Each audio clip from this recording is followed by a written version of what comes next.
guys, Rascal52 here. Happy New Year. It's 2022. Sorry for so long not doing this reading. Ignore the hair. I've done a new hairstyle type of deal and it's wanting to stick up everywhere, so ignore that. But today's reading is going to be of Holes, the book Holes by Sachar. And we're on chapter 21. If you want to know watch all the other ones, there is going to be a playlist little link that's going to be at the end of this video so you can watch it. Okay, so chapter 21. It was a long walk back to his hole. Stanley looked out through the haze of the heat and dirt at the other boys lowering and raising their shovels. Group D was the farthest away. He realized that once again he would be digging long after everyone else had quit. He hoped he finished before Mr. Sir recovered. He didn't want to be out there alone with Mr. Sir. He won't die, the warden had said. Unfortunately for you, walking across the desolate wasteland, Stanley thought about his great-grandfather, not the pig stealer, but the pig stealer's son. The one who was robbed by Kissing Kate Barlow. He tried to imagine how he must have felt after Kissing Kate had left him stranded in the desert. And probably wasn't a whole lot different from the way he himself felt now. Kate Barlow had left his great-grandfather to face the hot, burdened desert. The warden had left Stanley to face Mr. Sir. Somehow his great-grandfather had served for 17 days before he was survived for 17 days before he was rescued by a couple of rattlesnake hunters.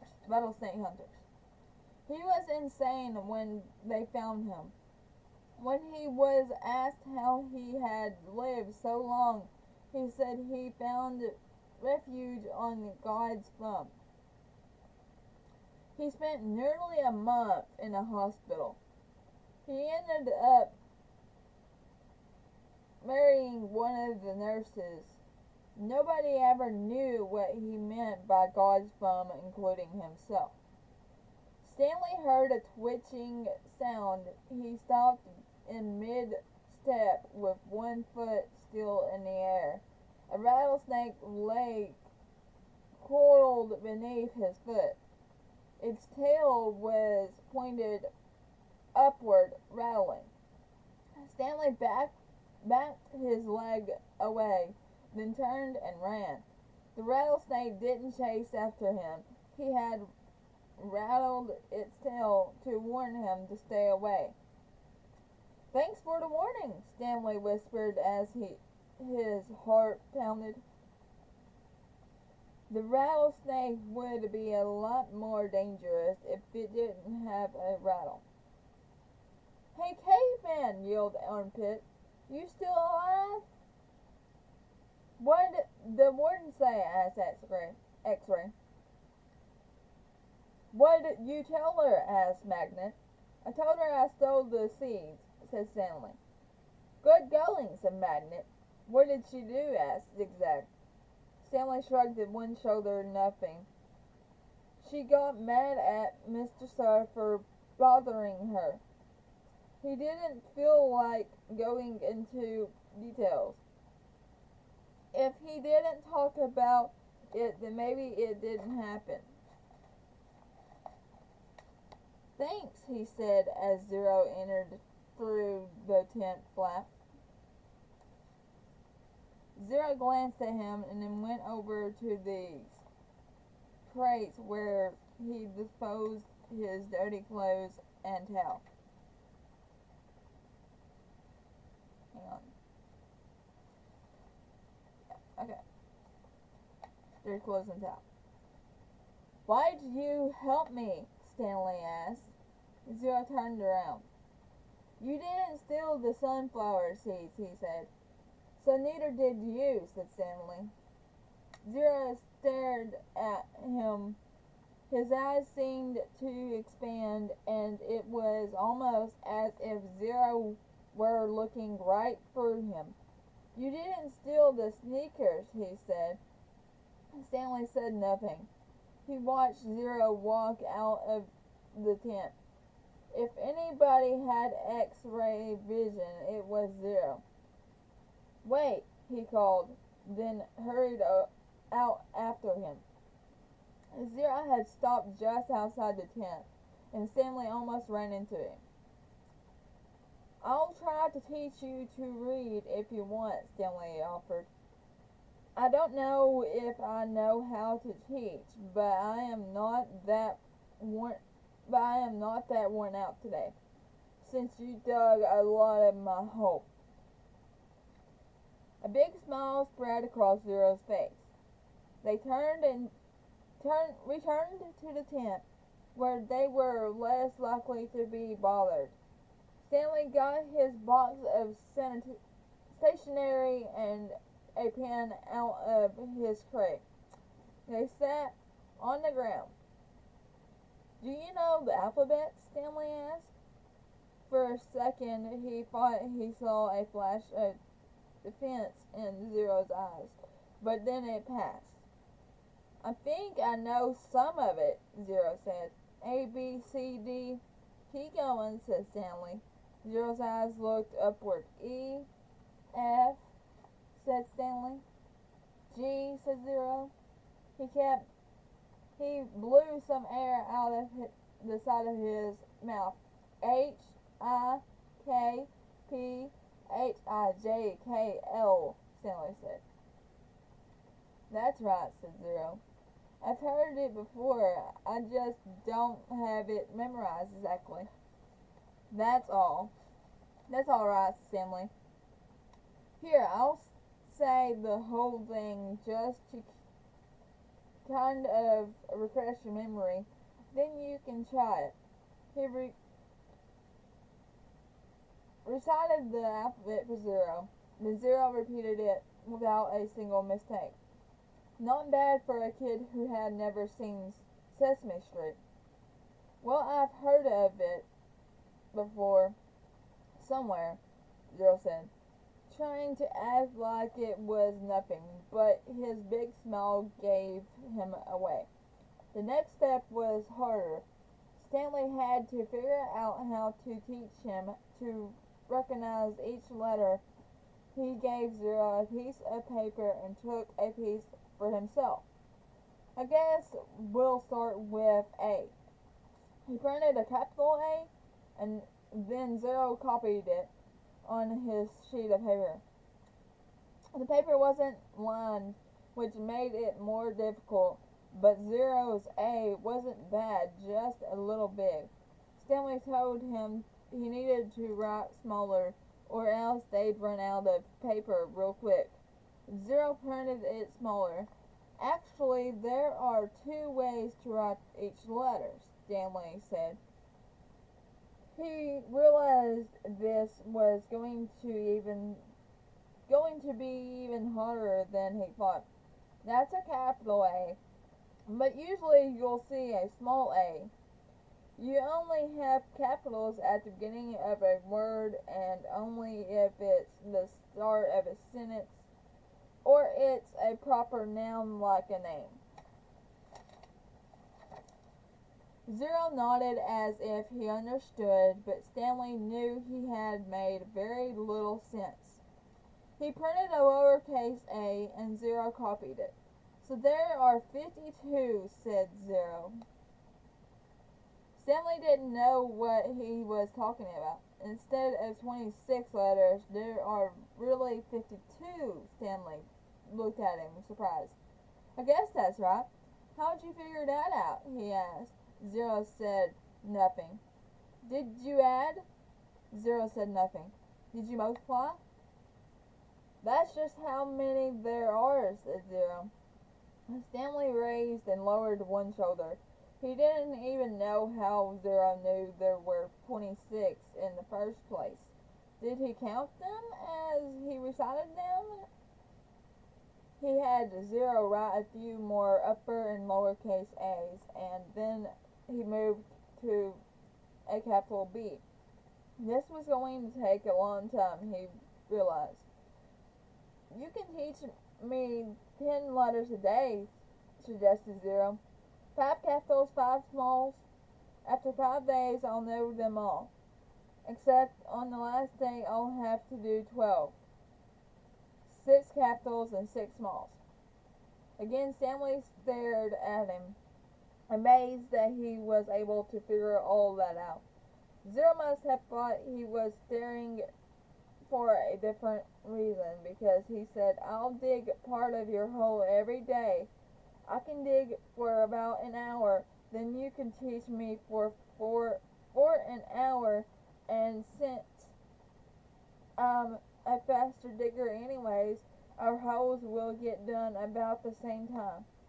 I won't have to wait for you. Okay, Stanley agreed. As Zero was printing his B, Stanley asked him how he figured out it would take 5 days. Did you multiply? Did you divide? That's just what it is, Zero said. It's good math, said Stanley. I'm not stupid, Zero said. I know everybody thinks I am. I just don't like answering their questions. Later that night, as he lay on his cot, Stanley reconsidered the deal he had made with Zero. Getting a break every day would be a relief, but he knew X-Ray wouldn't like it. He wondered if there might be some way Zero would agree to dig part of X-Ray's hole as well. But then again, why should he? I'm the one teaching Zero. I need the break, so I'll have the energy to teach him. I'm the one who took the blame for the sunflower seeds. I'm the one who Mr. Sir is mad at. He closed his eyes and images from the warden's cabin floated inside his head. Her red fingernails, Mr. Sir whiffing on the floor, her flowered makeup kit. He opened his eyes. He suddenly realized where he'd seen the gold tube before. He'd seen it in his mother's bathroom, and he'd seen it again in the warden's cabin. It was half of a lipstick container. KB. KB, he felt a jolt of astonishment. His mouth suddenly formed the name K. Barlow as he wondered if it really could have belonged to Kissing Outlaw. Belonged to the Kissing Outlaw.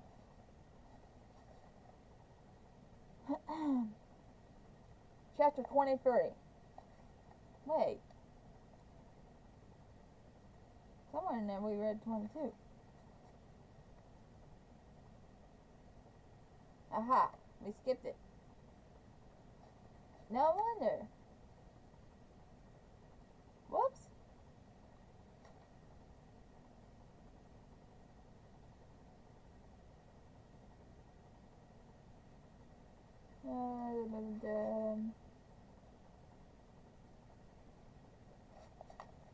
We skipped that. I don't know how we did, but we did. But we read it anyway. So chapter 23. My bad. I didn't say 22 when I wrote it. My bad. 110 years ago, Green Lake was the largest lake in Texas. It was full of clear, cool water, and it sparkled like a giant emerald in the sun. It was especially beautiful in the spring when the peach trees which lined the shore bloomed with pink and rose-colored blossoms. There was always a town picnic on the 4th of July. They'd played games, dance, sing, and swim in the lake to keep cool. Prizes were awarded for the best peach pie and peach jam. A special prize was given every year to Miss Catherine Barlow for her fabulous spiced peaches. No one else even tried to make spiced peaches because they knew none could be as delicious as hers. Every summer, Miss Catherine would pick bushels of peaches and preserve them in jars with cinnamon, cloves, nutmeg, and other spices which she kept secret. The jarred peaches would last all winter. They probably would have lasted a lot longer than that, but they were always eaten by the end of the winter. It was said that Green Lake was heaven on earth, and that Miss Catherine's spiced peaches were food for the angels. Catherine Barlow was the town's only school teacher. She taught in an old one-room schoolhouse. It was odd even then. The roof leaked, the windows wouldn't open, the door hung crooked on its bent hinges. She was a wonderful teacher, full of knowledge and full of life. And the children loved her. She taught classes in the evening for adults, and many of the adults loved her as well. She was very pretty. Her classes were often full of young men who were a lot more interested in the teacher than they were in getting an education. But all they ever got was an education. One such young man was Trout Walker. His real name was Charles Walker, but everyone called him Trout because his 2 feet smelled like a couple of dead fish. This wasn't entirely Trout's fault. He had an incredible foot fungus. In fact, it was the same foot fungus that 110 years later would afflict the same ball player, Clyde Livingston. But at least Clyde Livingston showered every day. I take a bath every Sunday morning, Trout would brag, whether I need to or not. Most everyone in the town of Green Lake, except Miss Catherine, to marry Trout Walker. He was the son of the richest man in the county. His family owned most of the peach trees and all the land on the east side of the lake. Trout often showed up at night school, but never paid attention. He taught in class and was disrespectful of the students around him. He was loud and stupid. A lot of men in town were not educated. That didn't bother Miss Catherine. She knew they'd spent most of their lives working on farms and ranches and hadn't had much schooling. That was why she was there to teach them. But Trout didn't want to learn. He seemed to be proud of his stupidity. "How'd you like to take a ride on my new boat this Saturday?" he asked her one evening after class. "No, thank you," said Miss Catherine. "We've got a brand new boat," he said. "You don't even have to row it." "Yes, I know," said Miss Catherine. Everyone in town had seen and heard the Walkers' new boat. It made a horrible loud noise and spewed ugly black smoke over the beautiful lake. Trout had always gotten everything he ever wanted. He found it hard to believe that Miss Catherine had turned him down. He pointed his finger at her and said, "No one has ever says no to Charles Walker." "I believe I just did," said Catherine Barlow.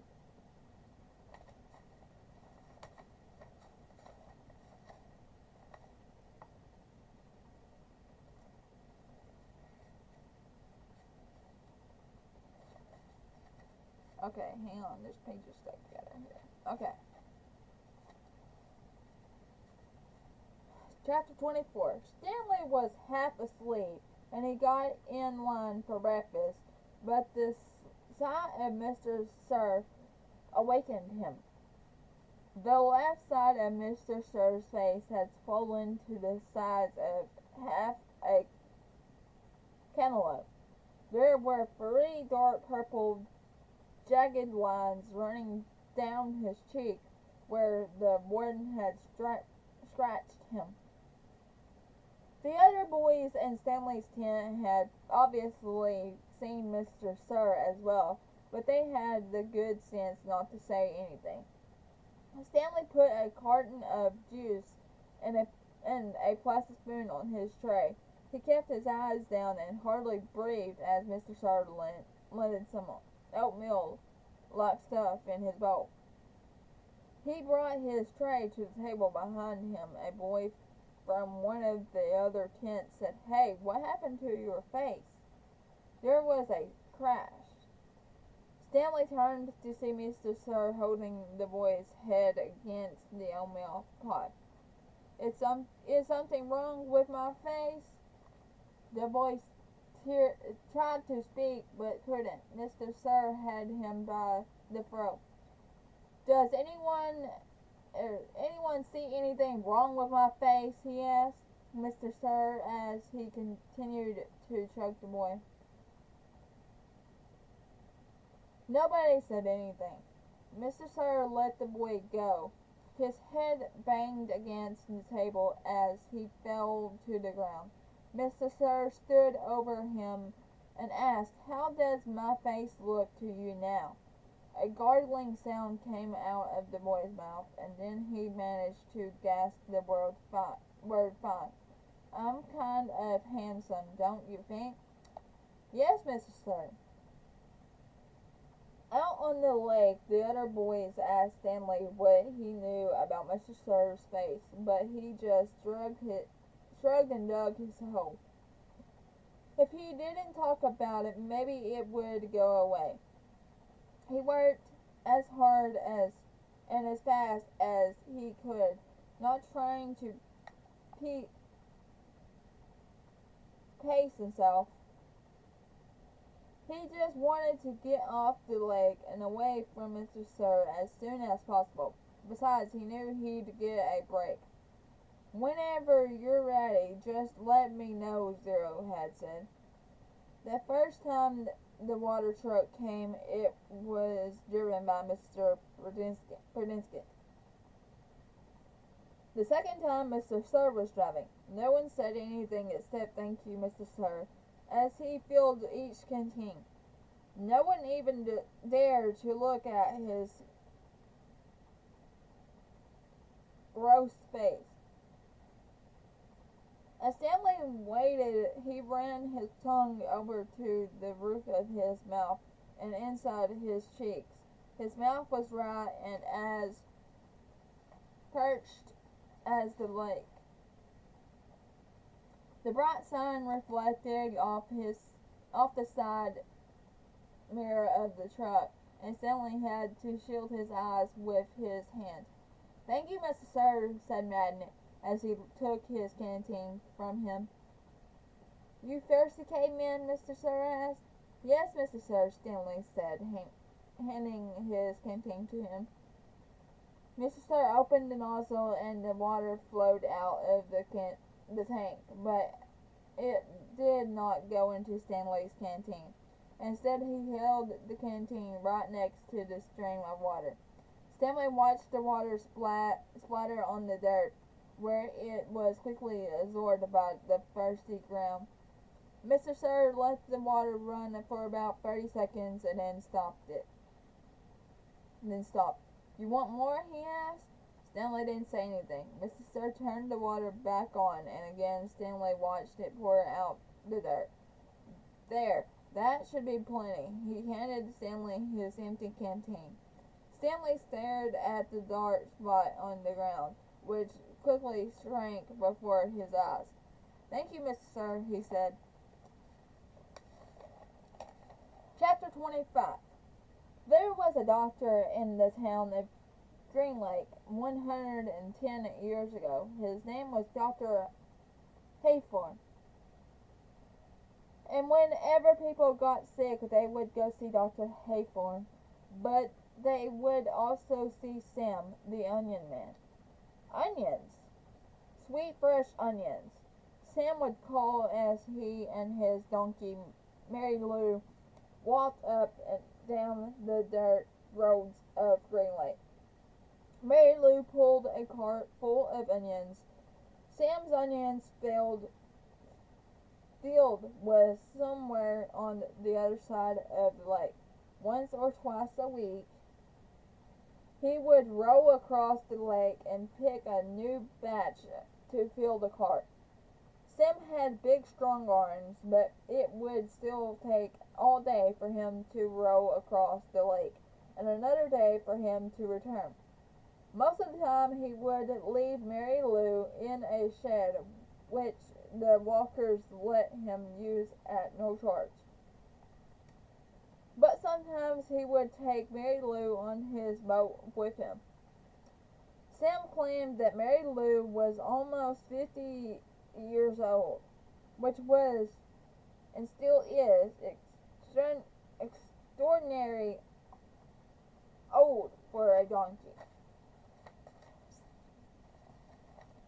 And down to each other. Hang on. It skipped. Oh, for a donkey. There we go. That's better. She eats nothing but raw onions, Sam would say, holding up a white onion between his dark fingers. It's nature's magic vegetable. If a person ate nothing but raw onions, he would live to be 200 years old. Sam was not much older than 20, so nobody was quite sure that Mary Lou was really as old as he said she was. How would he know, actually? Still, nobody ever argued with Sam. And whenever they were sick, they would go not only to Dr. Haythorne, but also to Sam.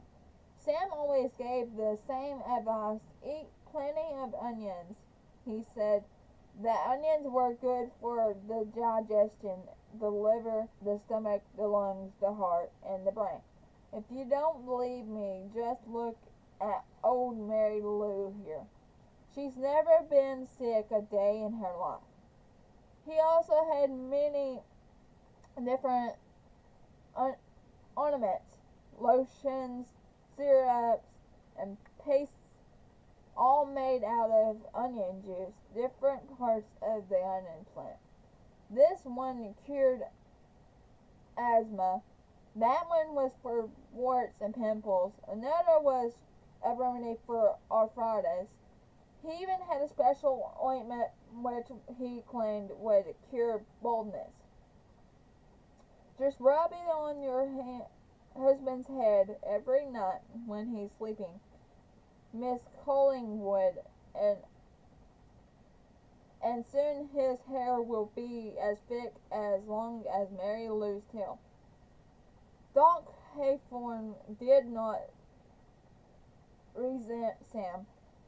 The folks of Green Lake were afraid to take chances. They would get regular medicine from Doc Haythorne and onion concoctions from Sam.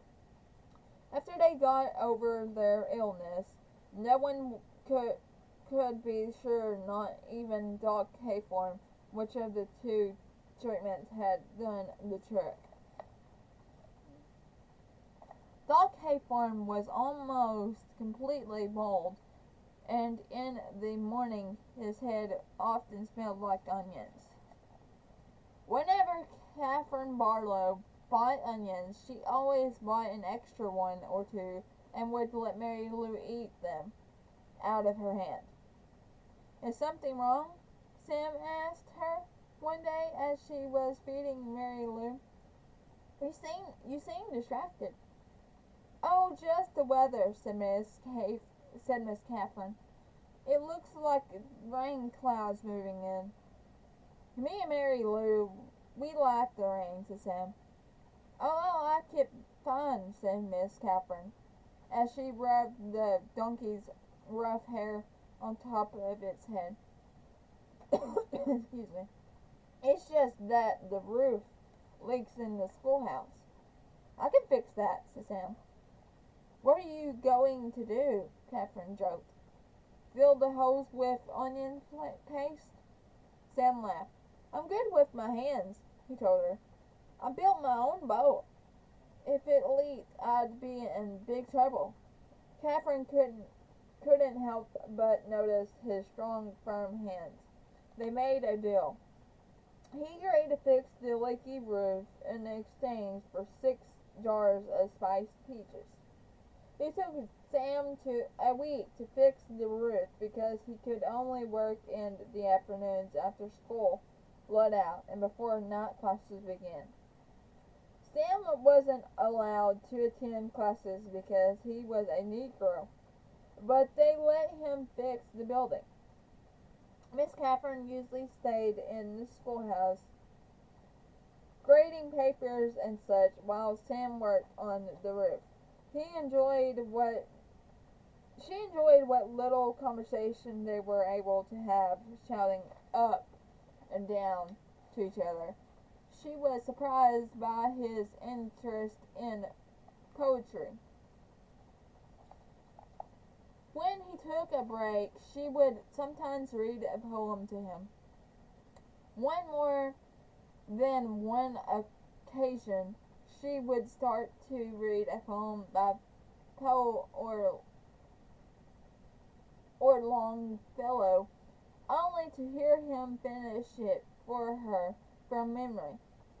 She was sad when the roof was finished. Is something wrong? He asked. No, you did a wonderful job, she said. It's just that the windows won't open. The children and I will enjoy a breeze now and then. I can fix that, said Sam. She gave him 2 more jars of peaches, and Sam fixed the windows. It was easier to talk to him when he was working on the windows. He told her about his secret onion field on the other side of the lake, where the onions grow all year round, and the water runs uphill. When the windows are fixed, he complained that her desk wobbled. I can fix that, said Sam. The next time she saw him, she mentioned that the door doesn't hang straight, and she got to spend another afternoon with him while he fixed the door. By the end of the first semester, Onion Sam had turned the old, run-down schoolhouse into a well-crafted, freshly painted jewel of a building that the whole town was proud of. People passing by would stop and admire it. That's our schoolhouse, as it shows how much we value education here in Green Lake. The only person who wasn't happy with it was Miss Catherine. She'd run out of things needing to be fixed. She sat on her desk one afternoon, listening to the pitter-patter of the rain on the roof.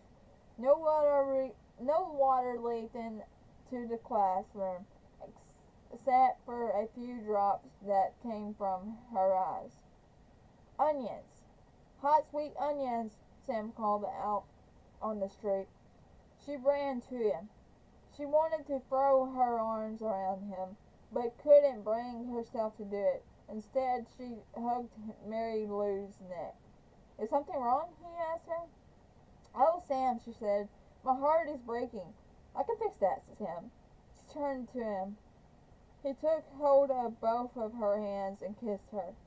Because of the rain, there was nobody else out on the street. Even if there was, Catherine and Sam wouldn't have noticed. They were lost in their own world. At that moment, however, Katie Parker stepped out of the general store. They didn't see her, but she saw them. She pointed her swerving finger in their direction and whispered, God will punish you. Chapter 26. There were no telephones, but word spread quickly through the small town. By the end of the day, everyone in Green Lake had heard that the school teacher had kissed the onion picker. No one child showed up for school the next morning. Miss Catherine sat alone in the classroom and wondered if she had lost track of the day of the week. Perhaps it was Saturday. It wouldn't have surprised her. Her brain and her heart had been spinning ever since Sam kissed her. She heard a noise outside the door. Then suddenly a mob of men and women came storming into the school building. They were led by Trout Walker. There she is, Trout shouted. The devil woman. The mob was turning over his desk and ripping down bulletin boards. She'd been punishing your children's brain with books, Trout declared. They began piling all the books in the center of the room. Think about what you are doing, cried Miss Catherine. Someone made a grab for her, tearing her dress, but she managed to get out of the building. She ran to the sheriff's office. The sheriff had his feet up on his desk and was drinking from a bottle of whiskey. Morning, Miss Catherine, he said. They're destroying the schoolhouse, she said, gasping for breath. They'll burn it to the ground if someone doesn't stop them.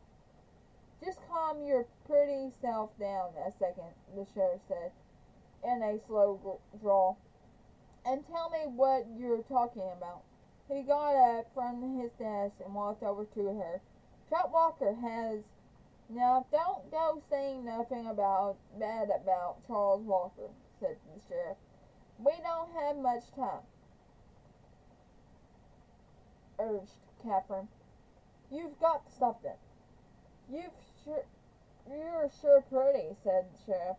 Miss Catherine stared at him in honor. Kiss me, said the sheriff. She slapped him across the face. He laughed. You kissed the onion picker. Why won't you kiss me? She tried to slap him again, but he caught her by the hand. She tried to wiggle free. You're drunk, she yelled. I always get drunk before hanging. A hanging? Who? It's against the law for a Negro to kiss a white woman. Well, then you'll have to hang me too, said Catherine, because I kissed him back. It ain't against the law for you to kiss him, the sheriff explained, just for him to kiss you. We're all equal under the eyes of God, she declared. The sheriff laughed. Then if Sam and I are equal, why won't you kiss me?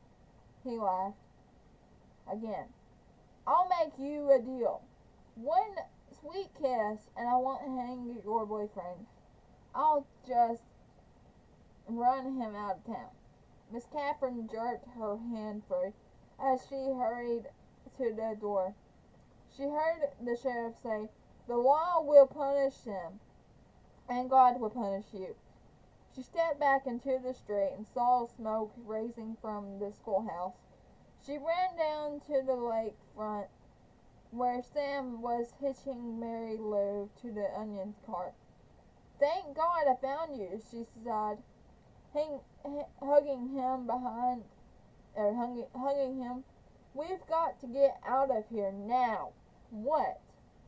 "Someone must have seen us kissing yesterday," she said. "They set fire to the schoolhouse. The sheriff said he's going to hang you." Sam hesitated for a moment, as if he couldn't quite believe it. He didn't want to believe it. "Come on, Mary Lou. We have to leave Mary Lou behind," said Catherine. Sam stared at her a moment. There were tears in his eyes. "Okay." Sam's boat was in the water, tied to a tree by a long rope. He untied it, and they waded through the water and climbed aboard. His powerful arms rowed them away from the shore, but his powerful arms were no match for Trout Walker's mesmerized boat. They were little more than halfway across the lake when Miss Catherine heard the loud roar of the engine. Then she saw the ugly black smoke. "These are the facts." The Walker boat smashed into Sam's boat. Sam was shot and killed in the water. Catherine Morrow was rescued against her wishes.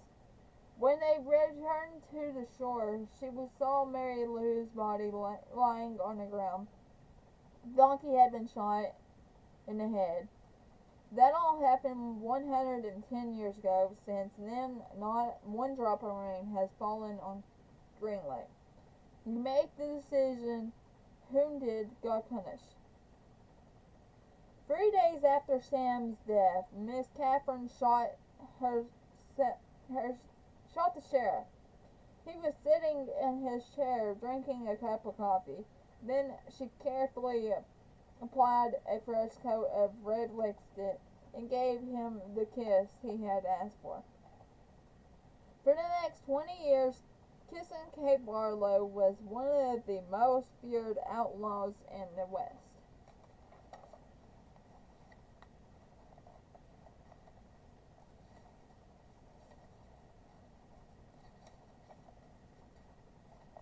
That is all for today, and the next reading will be chapter 27-28 because I'm going to separate the part 2 to a different reading because there's not much chapters left.